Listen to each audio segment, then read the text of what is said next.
Ezra గ్రంథము 5వ అధ్యాయము. ప్రవక్తలైన హగ్గయియు ఇద్దో కుమారుడైన జకర్యాయు యూదా దేశమందును యెరూషలేమునందును ఉన్న యూదులకు ఇశ్రాయేలీల దేవుడైన యెహోవా నామమున ప్రకటింపగా, షయల్తీయేలు కుమారుడైన జెరుబ్బాబెలును యోజాదాకు కుమారుడైన యేషూవైను లేచి యెరూషలేములో నుండి దేవుని మందిరమును కట్టనారంభించిరి. మరియు దేవుని యొక్క ప్రవక్తలు వారితో కూడా ఉండి సహాయము చేయుచూ వచ్చిరి.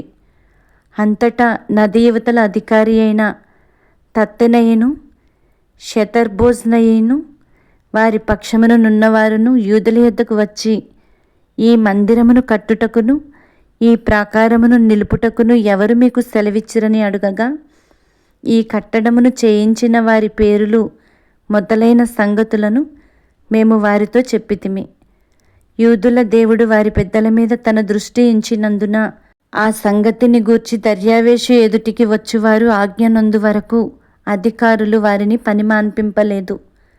నది యువతల అధికారి అయిన తత్తెనయును షెతర్బోజ్నయును నది యువతల నుండి వారి పక్షముగానున్న అపెర్సెకాయులను రాజైన దర్యావేషునకు పంపిన ఉత్తరము నకలు. రాజైన దర్యావేషునకు సకల క్షేమప్రాప్తి అగునుగాక. రాజువైన తమకు తెలియవలసినదేమనగా, మేము యూదా ప్రదేశములోనికి వెళ్ళితిమి. అక్కడ మహాదేవుని యొక్క మందిరము ఉన్నది. అది గొప్ప రాళ్ల చేత కట్టబడినది. గోడలలో మ్రానులు వేయబడినవి.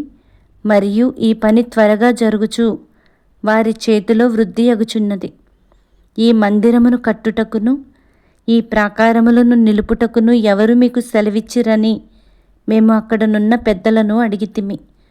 వారిలో అధికారులైన వారి పేర్లు వ్రాసి తమకు తెలియజేయుటకై వారి పేర్లను అడుగగా, వారు ఈలాగున ప్రత్యుత్తరమిచ్చిరి: మేము భూమ్యాకాశముల దేవుని యొక్క సేవకులమై అనేక సంవత్సరముల క్రిందట ఇశ్రాయేలీలలో ఒక గొప్ప రాజు కట్టించి నిలిపిన మందిరమును మరలా కట్టుచున్నాము. మా పితరులు ఆకాశమందలి దేవునికి కోపము పుట్టించినందున ఆయన వారిని కల్దీయుడైన నెబుకద్నెజరను బబులోను రాజు చేతికి అప్పగించెను.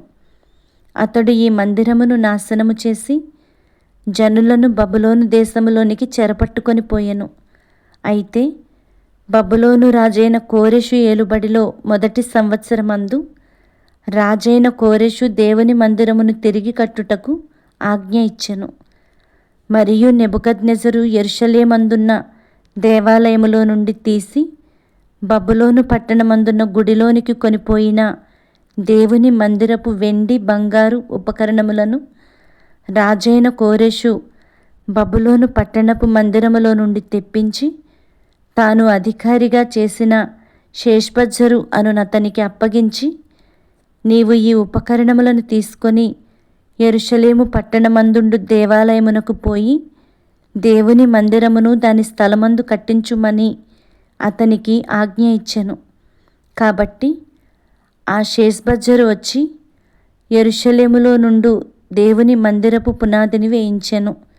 అప్పటి నుండి నేటి వరకు అది కట్టబడుచున్నను, ఇంకనూ సమాప్తి కాకుండా ఉన్నది. కాబట్టి రాజువైన తమకు అనుకూలమైతే బబులోను పట్టణమందున్న రాజు యొక్క ఖజానాలో వెదకించి యెరూషలేములో నుండి దేవుని మందిరమును కట్టుటకు రాజైన కోరెషు నిర్ణయము చేసేనో లేదో అది తెలుసుకొని, రాజువైన తమరు ఆజ్ఞ ఇచ్చి ఈ సంగతిని గూర్చి తమ చిత్తము తెలియజేయగోరుచున్నాము.